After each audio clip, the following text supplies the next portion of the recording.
दोस्तों, इस विशाल ब्रह्मांड में जीवन के होने की दो संभावनाएं मौजूद है, जिसमें पहला है कि हम पृथ्वीवासी इस विशाल ब्रह्मांड में अकेले नहीं हैं और हमारी तरह ही कई और इंटेलिजेंट तथा एडवांस्ड सभ्यताएं इस ब्रह्मांड में निवास करती हैं। पर बेहद ही ज्यादा दूरी होने के कारण वो शायद हमसे संपर्क कर पाने में अभी तक नाकाम रहे हैं। वही एक दूसरा जवाब यह भी हो सकता है कि शायद इस विशाल ब्रह्मांड में हम इंसानों की तरह इंटेलिजेंट लाइफ बेहद ही रेयर हो, या फिर ऐसा भी हो सकता है कि इस विशाल ब्रह्मांड में केवल कुछ गिनी चुनी इंटेलिजेंट सभ्यताएं ही मौजूद है। पर हमारे ब्रह्मांड में ऐसे ग्रह जरूर मौजूद हो सकते हैं जहां जीवन अपने शुरुआती चरण यानी माइक्रोबियल फेज में हो, या हम इंसानों की तरह एक इंटेलिजेंट स्पीशीज बनने की दिशा में शायद आगे बढ़ रहे हों। चलिए ज्यादा समय बर्बाद ना करते हुए इस वीडियो को शुरू करते हैं। तो नमस्कार दोस्तों, मेरा नाम अयांश है और मैं आप सबका स्वागत करता हूं हमारे इस चैनल द नॉलेज टूर पर। आगे बढ़ने से पहले मैं आप सबसे रिक्वेस्ट करता हूं कि चैनल को लाइक, शेयर और सब्सक्राइब जरूर करें। तो चलिए सबसे पहले हम बात कर लेते हैं कि ट्रैपिस्ट-1 सिस्टम और रेड ड्वार्फ स्टार्स के बारे में। लाइफ या फिर जिंदगी, इस सवाल का जवाब जानने के लिए हम इंसानों ने ऐसे ग्रहों की पहचान करना शुरू किया जहां जीवन के पनपने के लिए सभी जरूरी परिस्थितियां मौजूद हैं और जहां किसी प्रकार का जीवन मौजूद हो सकता है। इसी खोज में हमें हमारे सौरमंडल से करीब 40 लाइट ईयर्स दूर मौजूद एक ऐसे रेड ड्वार्फ स्टार सिस्टम का पता चला जहां कुछ ऐसे ग्रह मौजूद हो सकते हैं जहां जीवन पनप रहा हो। खोज के दौरान वैज्ञानिकों को इस रेड ड्वार्फ स्टार का चक्कर लगा रहे कुल 7 ग्रहों का पता चला, जिनमें से 3 ग्रह हैबिटेबल जोन में अपने अपने तारे का चक्कर लगाते हैं। हैबिटेबल जोन में मौजूद यह ग्रह एक रॉकी दुनिया है जहां हमारे धरती से भी ज्यादा पानी, एक्टिव एटमॉस्फेयर और शायद किसी प्रकार का जीवन मौजूद हो सकता है। रेड ड्वार्फ स्टार्स हमारे सूर्य की तुलना में कई ट्रिलियन सालों तक जिंदा रहते हैं, जिस दौरान ये अपने एक्सोप्लैनेट्स तक अपनी रोशनी और एनर्जी को पहुंचाते रहते हैं। ऐसे में इन तारों का चक्कर लगा रहे एक्सोप्लैनेट्स पर किसी प्रकार के लाइफ को इवॉल्व होने के लिए काफी ज्यादा समय मिल जाता है, और इसी वजह से इन रेड ड्वार्फ स्टार्स को किसी प्रकार के लाइफ होस्टिंग इस एक्सोप्लैनेट्स के लिए सबसे चुनिंदा जगहों में से एक माना जाता है। ऐसा ही एक रेड ड्वार्फ स्टार है ट्रैपिस्ट-1, जो कि हमारी धरती से करीब 40 लाइट ईयर्स दूर एक्वेरियस कॉन्स्टलेशन में मौजूद है। इस स्टार की खोज 1999 में खगोलविद जॉन गिजिस और उनके सहयोगियों ने की थी। उस समय इसे 2 मास J230629-28-05022859 नाम दिया गया था। यह तारा असल में एक ultra cool red dwarf star है जो कि हमारे सूर्य की तुलना में काफी छोटा और कम चमकीला स्टार है। पर वैज्ञानिकों का मानना है कि यह हमारे सूर्य से कहीं ज्यादा ओल्ड स्टार है, जिसकी अनुमानित उम्र 5 से 8 बिलियन साल हो सकती है। इसका आकार हमारे सौरमंडल के सबसे विशाल ग्रह जुपिटर से थोड़ा ही ज्यादा है, पर इसका मास करीब 80 जुपिटर ग्रहों जितना है। मई 2016 में वैज्ञानिकों के एक दल ने transiting planets and planetesimals small telescope यानी ट्रापिस्ट का उपयोग करते हुए इसका चक्कर लगा रहे 3 रॉकी प्लैनेट्स की खोज की, जिसके बाद इस स्टार सिस्टम को ट्रैपिस्ट-1 नाम दे दिया गया। फरवरी 2017 में वैज्ञानिकों ने नासा के स्पिट्जर स्पेस टेलीस्कोप और कुछ ग्राउंड बेस्ड टेलीस्कोप्स का उपयोग करते हुए इस स्टार सिस्टम का चक्कर लगा रहे 7 ग्रहों की खोज की। यह पहली बार था जब वैज्ञानिकों को धरती से परे किसी दूसरे सोलर सिस्टम में इतने ज्यादा ग्रह मिले हो। पर इस खोज की सबसे खास बात यह थी कि इन 7 ग्रह में से 3 ग्रह इस तारे के हैबिटेबल जोन में इसका चक्कर लगाते हैं। किसी तारे का हैबिटेबल जोन उस तारे का एक खास जोन होता है जहां न तो ज्यादा गर्मी पड़ती है और न ही ज्यादा ठंड, जिसकी वजह से इस जोन में मौजूद ग्रहों में पानी अपने लिक्विड फॉर्म में बना रहता है, जो कि जीवन के पनपने के लिए सबसे ज्यादा जरूरी इंग्रेडिएंट माना जाता है। ऐसे में इन ग्रहों पर एक hard surface, liquid water, active atmosphere और शायद जीवन भी मौजूद हो सकता है। Trappist 1D। यह इस स्टार सिस्टम का तीसरा एक्सोप्लैनेट है। इस एक्सोप्लैनेट की खोज 2016 में ट्रैपिस्ट टेलीस्कोप के जरिए की गई थी, जिसके बाद 2017 और 2018 में ग्राउंड बेस्ड टेलीस्कोप्स और नासा के स्पिट्जर टेलीस्कोप का उपयोग कर इसका करीबी से स्टडी किया गया। स्टडी में सामने आया कि इस एक्सोप्लैनेट का मास हमारे पृथ्वी ग्रह के मास का केवल 30% और इसका आकार हमारे पृथ्वी ग्रह के आकार का 80% है। यह अपने तारे से केवल 0.022 यू की दूरी पर मौजूद है, जो कि हमारे सूर्य और पृथ्वी की दूरी का मात्र 2% ही है। ऐसे में इसे अपने तारे का एक चक्कर पूरा करने में मात्र 4 दिनों का समय लगता है, यानी कि इस ग्रह पर एक साल केवल 4 दिनों का ही होता है। इस एक्सोप्लैनेट की सबसे खास बात यह है कि यह अपने तारे के हैबिटेबल जोन के इनर रीजन में मौजूद है और इसे अपने तारे से लगभग उतनी ही सनलाइट मिलती है जितनी कि पृथ्वी को हमारे सूर्य से मिलती है। ऐसे में वैज्ञानिकों का मानना है कि इस ग्रह का करीब 5% मास लिक्विड वाटर के विशाल समुद्र के रूप में मौजूद हो सकता है, जिसका वॉल्यूम हमारे धरती के महासागरों में मौजूद वाटर से भी सैकड़ों गुना ज्यादा हो सकता है। इन महासागरों में जीवन के पनपने की विशाल संभावनाएं मौजूद है। इस एक्सोप्लैनेट के सरफेस का एवरेज तापमान 9 डिग्री सेल्सियस से लेकर -18 डिग्री सेल्सियस के बीच हो सकता है, जो कि किसी प्रकार के लाइफ के इवॉल्व होने के लिए एक अनुकूल तापमान माना जाता है।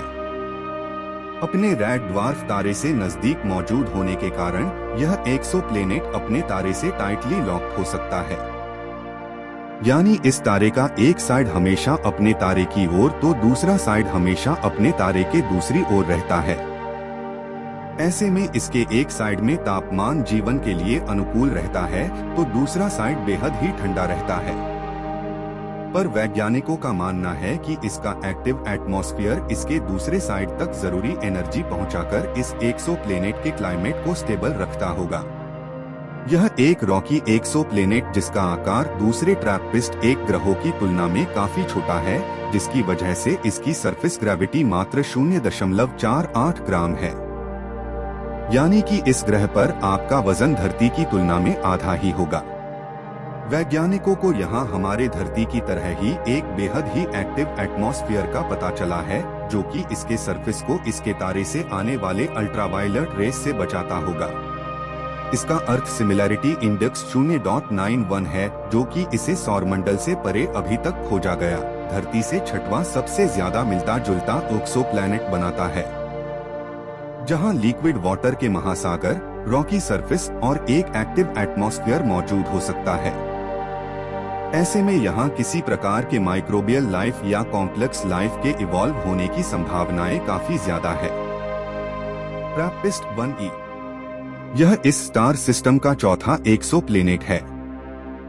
इस एक्सोप्लैनेट की खोज अन्य ट्रैपिस्ट एक ग्रहों की तरह ही 2016 में ट्रैपिस्ट टेलीस्कोप के जरिए की गई थी, जिसके बाद 2017 और 2018 में ग्राउंड बेस टेलीस्कोप्स और स्पिट्जर टेलीस्कोप का उपयोग कर इसका करीबी से अध्ययन किया गया। अध्ययन में सामने आया कि इस एक्सोप्लैनेट का मास हमारे पृथ्वी ग्रह के मास का करीब 78% और इसका आकार हमारे पृथ्वी का करीब 91% है, यानी कि यह मास और आकार में हमारे पृथ्वी से काफी मिलता जुलता एक्सोप्लैनेट है। यह अपने तारे से केवल 0.029 यू की दूरी पर मौजूद है, जो कि हमारे सूर्य और पृथ्वी की दूरी का मात्र 3% है। इसे अपने तारे का एक चक्कर पूरा करने में मात्र 6 दिनों का समय लगता है, यानी कि इस ग्रह पर एक साल केवल 6 दिनों का होता होगा। यह एक्सोप्लैनेट अपने तारे के हैबिटेबल जोन के मिडल आउटर रीजन में मौजूद है, जिसकी वजह से इसे हमारे पृथ्वी की तुलना में अपने तारे से केवल 60% सनलाइट ही मिलती होगी। भले ही यह एक रॉकी एक्सोप्लैनेट है, पर वैज्ञानिकों को अभी तक इस एक्सोप्लैनेट पर किसी प्रकार के लिक्विड ओशियंस का पता नहीं चला है। पर यहाँ लिक्विड वाटर, सॉलिड आइस और इसके एटमॉस्फेयर में वाटर वेपोर के रूप में मौजूद हो सकता है। इस एक्सोप्लैनेट के सरफेस का एवरेज तापमान -25 डिग्री सेल्सियस से लेकर -40 डिग्री सेल्सियस तक चला जाता है। अपने रेड ड्वार्फ तारे से नजदीक मौजूद होने के कारण यह दूसरे ट्रैपिस्ट एक ग्रहों की तरह ही अपने तारे से टाइटली लॉक्ड हो सकता है, यानी कि इसका एक साइड हमेशा अपने तारे की ओर तो दूसरा साइड हमेशा अपने तारे के अपोजिट साइड में रहता है। ऐसे में एक साइड में लिक्विड वाटर वेपोर बनकर उड़ जाता है तो एक साइड में यह सॉलिड आइस बन जाता है। पर इन दोनों के बीच एक सिल्वर लाइन मौजूद हो सकता है जहां एवरेज तापमान 0 डिग्री सेल्सियस से ऊपर रहता है, जहां पानी अपने लिक्विड फॉर्म में बना रह सकता है। ऐसे में इस रीजन में किसी प्रकार के लाइफ के इवॉल्व होने की बेहद ही ज्यादा संभावनाएं मौजूद है। जैसा कि मैंने आपको बताया है कि यह एक रॉकी एक्सोप्लैनेट है, तो फिर इसकी सरफेस ग्रेविटी 0.93 ग्राम होगी और जो कि हमारे पृथ्वी से काफी मिलती जुलती होगी। यहाँ हमारे धरती की तरह ही एक एक्टिव एटमॉस्फेयर मौजूद हो सकता है जो कि इस एक्सोप्लैनेट के क्लाइमेट को स्टेबल रखता होगा और इसे अपने स्टार के अल्ट्रावायलेट रेस से बचाता होगा। इसका अर्थ सिमिलैरिटी इंडेक्स 0.95 है, जो कि इसे सौरमंडल से परे धरती से दूसरा सबसे ज्यादा मिलता जुलता एक्सोप्लैनेट बनाता है, जहां लिक्विड वाटर, रॉकी सरफेस और एक एक्टिव एटमॉस्फेयर मौजूद हो सकता है। ऐसे में यहाँ किसी प्रकार के माइक्रोबियल लाइफ या कॉम्प्लेक्स लाइफ होने की संभावनाएं काफी ज्यादा है। ट्रैपिस्ट 1F यह इस स्टार सिस्टम का 5वां एक्सोप्लैनेट है। इस एक्सोप्लैनेट की खोज 2017 और 2018 में ग्राउंड बेस टेलीस्कोप्स और नासा के स्पिट्जर टेलीस्कोप का उपयोग करके किया गया था। अध्ययन में सामने आया कि इस एक्सोप्लैनेट का मास हमारे पृथ्वी ग्रह के मास का करीब 70% और इसका आकार हमारे पृथ्वी ग्रह के आकार के बराबर है। यह अपने तारे से केवल 0.037 AU की दूरी पर मौजूद है, जो कि हमारे सूर्य और पृथ्वी की दूरी का मात्र 4% ही है। इसे अपने तारे का एक चक्कर पूरा करने में मात्र 9 दिनों का समय लगता है। यह एक्सोप्लैनेट अपने तारे के हैबिटेबल जोन के आउटर रीजन में मौजूद है। वैज्ञानिकों के अनुसार इस एक्सोप्लैनेट के मास का कुल 20% हिस्सा वाटर है, जो कि सॉलिड आइस और वाटर वेपर्स के रूप में इस ग्रह पर मौजूद हो सकता है। इस एक्सोप्लैनेट के सरफेस का एवरेज तापमान -50 डिग्री सेल्सियस से लेकर 1000 डिग्री सेल्सियस तक चला जाता है, जिसका कारण है इसका बेहद ही डेंस और थिक एटमॉस्फेयर। अपने रेड ड्वार्फ तारे से नजदीक मौजूद होने के कारण यह दूसरे ट्रैपिस्ट एक ग्रहों की तरह ही अपने तारे से टाइटली लॉक्ड हो सकता है, यानी कि इसका एक साइड हमेशा अपने तारे की ओर तो दूसरा साइड हमेशा अपने तारे के अपोजिट साइड में रहता है। ऐसे में एक साइड में पानी वेपोर बनकर उड़ जाता है तो एक साइड में यह सॉलिड आइस बन जाता है। पर इन दोनों के बीच एक सिल्वर लाइन मौजूद हो सकता है, जहां पानी अपने लिक्विड फॉर्म में बना रह सकता है, जिसकी वजह से इस रीजन में जीवन फल फूल सकता है। इस एक्सोप्लैनेट की सरफेस ग्रेविटी 0.62 ग्राम है, यानी कि अगर धरती पर आपका वजन 100 किलोग्राम है तो इस एक्सोप्लैनेट पर आपका वजन मात्र 62 किलोग्राम होगा। यहाँ वीनस ग्रह की तरह एक डेंस और थिक एटमॉस्फेयर मौजूद हो सकता है, जो कि इसके सरफेस को काफी गर्म कर देता है। इसका अर्थ सिमिलैरिटी इंडेक्स 0.70 है, जो कि इसे सौरमंडल से परे धरती से तीसरा सबसे ज्यादा मिलता जुलता एक्सोप्लैनेट बनाता है।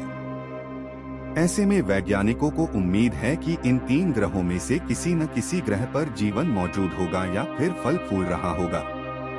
वर्तमान समय में वैज्ञानिक जेम्स वेब स्पेस टेलीस्कोप और कुछ बेहद ही एडवांस ग्राउंड बेस्ड टेलीस्कोप पर काम कर रहे हैं, जिनके आने वाले करीब 5 से 10 सालों में पूरी तरह ऑपरेशनल होने की संभावना है। इन एडवांस टेलीस्कोप का उपयोग कर वैज्ञानिक इस स्टार सिस्टम और इसके ऑर्बिट में मौजूद ग्रहों का और भी करीबी से अध्ययन कर कई महत्वपूर्ण जानकारियां जुटा सकते हैं। दोस्तों, इस विशाल ब्रह्मांड में जीवन के होने की 2 संभावनाएं मौजूद है, जिसमें पहला है कि हम पृथ्वीवासी इस विशाल ब्रह्मांड में अकेले नहीं हैं और हमारी तरह ही कई और भी इंटेलिजेंट और एडवांस्ड सभ्यताएं इस ब्रह्मांड में निवास करती हैं। पर बेहद ही ज्यादा दूरी होने के कारण वो हमसे संपर्क कर पाने में अभी तक नाकाम रहे हैं। वही एक दूसरा जवाब यह भी है कि इस विशाल ब्रह्मांड में हम इंसानों की तरह इंटेलिजेंट लाइफ बेहद ही रेयर है और इस विशाल ब्रह्मांड में केवल कुछ गिनी चुनी इंटेलिजेंट सभ्यताएं ही मौजूद है। पर हमारे ब्रह्मांड में ऐसे ग्रह जरूर मौजूद हो सकते हैं जहां जीवन अपने शुरुआती चरण यानी माइक्रोबियल फेज में हो, या फिर शायद हम इंसानों की तरह एक इंटेलिजेंट स्पीशीज बनने की दिशा में आगे बढ़ रहे हो। ऐसे में आपका क्या मानना है, आप मुझे नीचे कमेंट करके जरूर बताएं और साथ ही वीडियो को पूरा देखने के लिए शुक्रिया। चलिए मिलते हैं अगले ऐसे ही एक इंटरेस्टिंग वीडियो में। तब तक के लिए नमस्कार।